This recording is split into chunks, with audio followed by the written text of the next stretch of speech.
Now Saul was a terrible king. And what made him a terrible king is that he did not follow that hierarchy of authority that God established with Samuel and the people. Some examples of that would be when Saul offered a sacrifice so that the people would like him. What's wrong about that is twofold. First, only priests can offer sacrifice, and Saul refuses to wait for the priest. And two, Saul has the sacrifice done so that people would like him.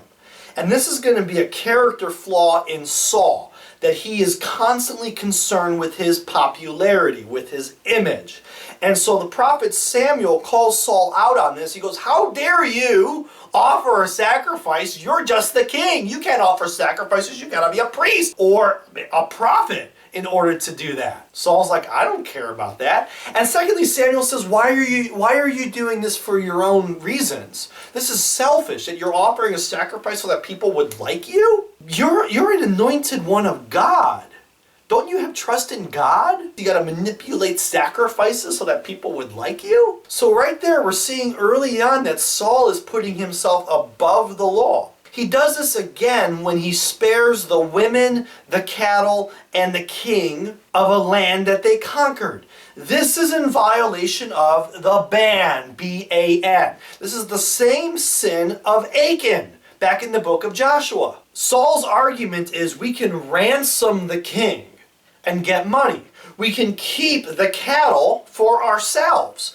There's no reason why we should offer everything in a conquered city up to land. It's silly to destroy it when it's fine quality goods and we can benefit off of it. Samuel again calls Saul out on this. "How dare you put yourself above the law of the ban? What are you doing, Saul?" Is this how you show him your gratitude?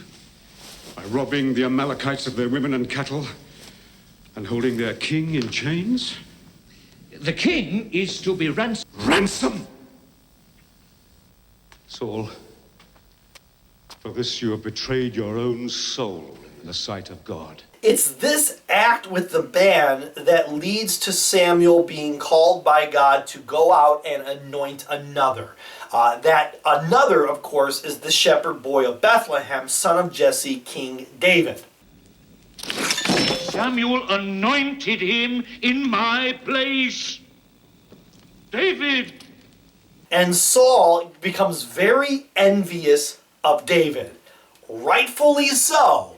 After all, he's an anointed one as well. There's a line in scripture where the crowds cry out, "Saul has killed his thousands, David his tens of thousands." Saul has killed his thousands, and David his tens of thousands.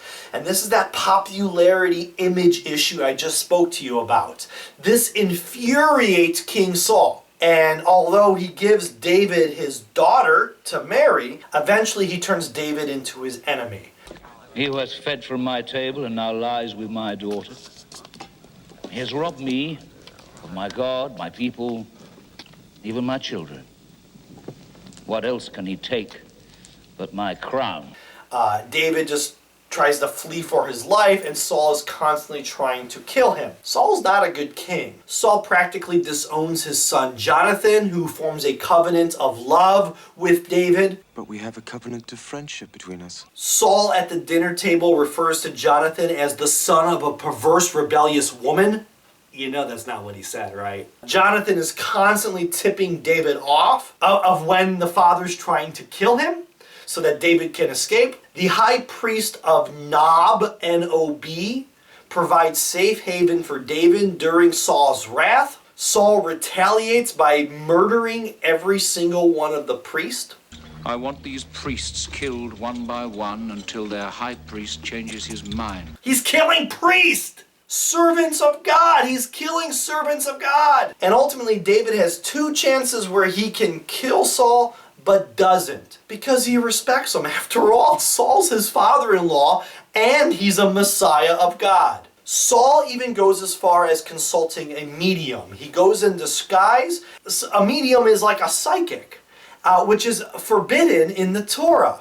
And he goes in disguise so no one would call him out, and recognizing this Hebrew king is violating the law, and then he goes as far as telling this medium that she'll be safe and everyone in her profession will be safe as long as he is the king.